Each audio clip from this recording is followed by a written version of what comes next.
मोहम्मद मेहदी साहब, आपके वक्त का बहुत शुक्रिया। पाकिस्तान दुनिया के अमन का सालिस बना है और पाकिस्तान ने बाकायदा जो है वो दस्तखत कर दिए हैं। किस तरह से देखते हैं आप इस डेवलपमेंट को? बिस्मिल्लाहिर्रहमानिर्रहीम। देखिए,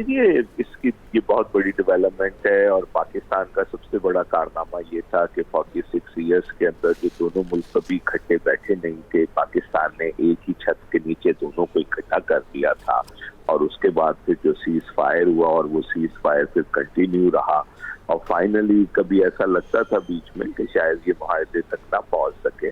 लेकिन बहरहाल पाकिस्तान की कोशिशों से और पाकिस्तान के दोस्तों की कोशिशों से ये पहुंच गया।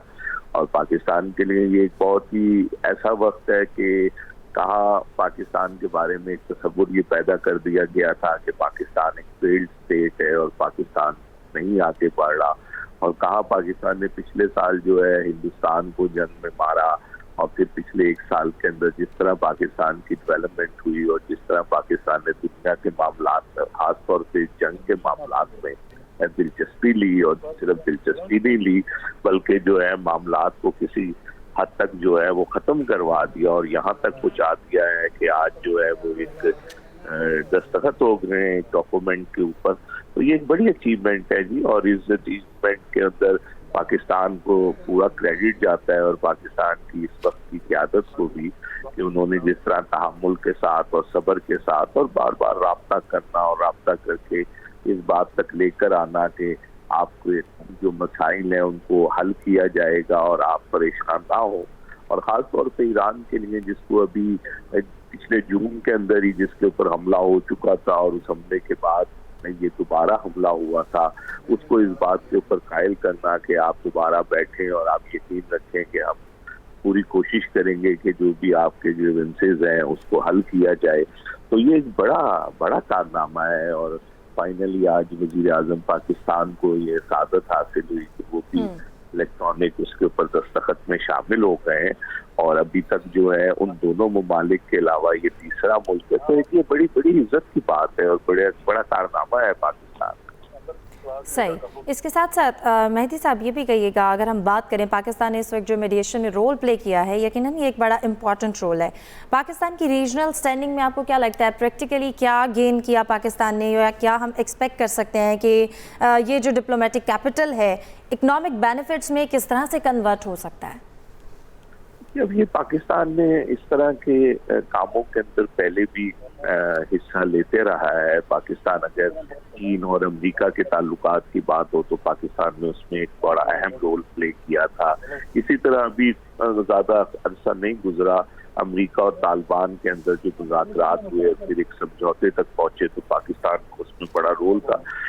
पाकिस्तान ने बहुत दफ़ा बहुत अच्छे रोल अदा किए हैं, लेकिन फाइनली पाकिस्तान को खुद उस तरह फ़ायदा नहीं हो सका। इस दफ़ा जो है इस पर एक पूरी मॉनिटरिंग टीम होनी चाहिए और उन तमाम ज़ावियों से देखना चाहिए कि कौन से ऐसे रास्ते हैं जहां से पाकिस्तान को फ़ायदा हो सकता है और पाकिस्तान जो है वहां से पाकिस्तान के जो एक्सपर्ट्स हैं उनकी पूरी टीम होनी चाहिए। और इसको जो है वो हुकूमत को सिर्फ हुकूमती सतह तक या ब्यूरोक्रेट तक नहीं रखना चाहिए, बल्कि इसमें एक्सपर्ट्स को बीच में शामिल करके तो ये चीज़ें जो हैं ये की जा सकती है। और अभी हमें ये देखिए नज़र आ रहा है कि जो अमेरिका ने बनाया हुआ था बहरा हिंद के लिए और पैसिफिक के लिए, तो उसका नाम जो था वो कुछ अर्सा पहले इंडो पैसिफिक कर दिया गया था, लेकिन हमने देखा कि अभी 2 दिन पहले जो है अमेरिका ने एक दफ़ा दोबारा कहा है कि ये इसमें से हम इंडो निकाल रहे हैं और ये सिर्फ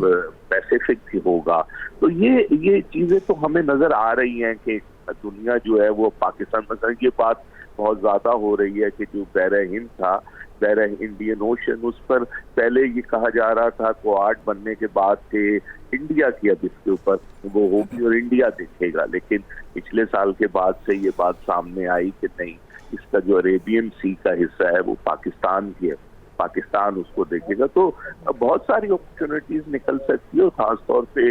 ये जो सैंक्शंस हट रही हैं ईरान की, और जो चीन है वो एक लंबे रास्ते से समंदर के जरिए से तेल लेके जाता है और पाइपलाइन का भी पाकिस्तान और ईरान के दरमियान एक मुआहदा है। अगर इसके अंदर जो है वो चीन को शामिल कर लिया जाए तो ये शॉर्टेस्ट रास्ता हो जाएगा और चीन सिर्फ 1800 किलोमीटर से अपना सामान लेकर जा सकेगा,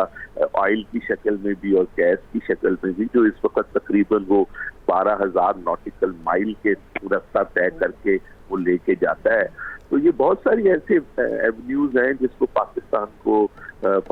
को जिसको एक्सप्लोर करना चाहिए और पाकिस्तान के लोगों के अंदर ये सलाहियत है कि वो ये कर सकते हैं। और फिर इसके अलावा जो है वो सबसे बढ़कर ये है कि पाकिस्तान ने इस जंग में ये देखा कि 3 हफ्तों से ज्यादा पाकिस्तान के पास जो है वो पेट्रोल का रिजर्व नहीं है। तो पाकिस्तान को इस सलाहियत को भी बढ़ाना चाहिए और खलीजी ममालिक के साथ जो बात चल रही है उसको फाइनलाइज करना चाहिए कि खलीजी ममालिक को भी फायदा हो कि उनके पास एक दूसरा रास्ता भी हो जो खुशकी का रास्ता, और वहां से जो है वो तेल की आमदोरफ्त, अगर खुदा न खास्ता आइंदा कभी कुछ होता है तो तेल की आमदोरफ्त के अंदर जो है वो दुनिया के अंदर ना हो। चीन ने जो है वो डेवलप किया हुआ है 4 महीने के लिए, इसी तरह भारत के पास भी ज्यादा अरसे के लिए मौजूद है, अमेरिका के पास तो कैसे बहुत ही लंबे अरसे के लिए, तो पाकिस्तान को भी अब इसमें करना चाहिए। तो ये सारी चीजें जो होगी वो इकोनॉमी के लिए बहुत फायदेमंद होगी, लोगों को रोजगार मिलेगा। तो फिर जो क्रिटिकल मिनरल्स की रिफाइनरी लगाने की बात हो रही है उससे बहुत अरसे से बात चल रही है, वक्त आ गया है कि उसको भी फाइनलाइज किया जाए। और ये वो तमाम चीजें हैं जिसके जरिए से पाकिस्तान अपनी इकोनॉमी को बेहतर कर सकता है। ठीक है,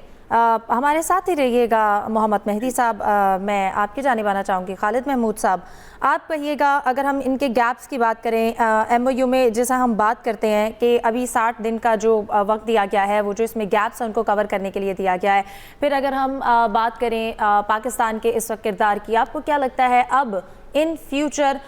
जो दीगर पावर्स हैं वो पाकिस्तान की जो पोजीशन है ग्लोबली उसको किस नज़रिए से देखती हैं? लेकिन जी पाकिस्तान का तो ऑलरेडी पाकिस्तान का पूरी दुनिया में जो इमेज है वो बेहतर हुआ। पाकिस्तान का सॉफ्ट इमेज जो सारी दुनिया के सामने आया कि पाकिस्तान ने इसमें बहुत अहम किरदार अदा किया। और अब जो है जो टाइम दिया जा रहा है खासकर पाकिस्तान को और इस इस्लामी याददाश्त के माहदे को, तो उसमें ऐसी चीजें मौजूद होती हैं हमेशा से कि उनमें मजीद टास्क होती हैं, उन्हें मजीद मुशावरत का अमल होता है, बहुत सारी टेक्निकल चीजें होती हैं जिनको तय करना होता है। तो ये जो वक्त दिया जा रहा है इसमें यही वो पाकिस्तान ने पहले भी कहा था कि इन मुज़ाकरात के बाद एक और दौर जो है वो टेक्निकल मुज़ाकरात का होगा, और वो टेक्निकल मुज़ाकरात जो है वो अब होंगे। और उसमें जो माइनर चीजें रह गई हैं इन मुज़ाकरात के हवाले से, बाहमी याददाश्त का जो माहिदा है इसमें जो माइनर चीजें बाकी रह गई हैं उन पर गौर किया जाएगा और उसके बाद जो वो चीजें फाइनल होंगी। इसमें कुछ अब देखना टाइम लग सकता है। इसमें बहुत सारी ऐसी चीजें हैं जिसमें दोनों फ्रीकैन को बैठाना जरूरी है, दोनों फ्रीकैन का रजामंदा होना जरूरी है। ऐसे प्रोग्राम के किस हद तक जाया जा सकता है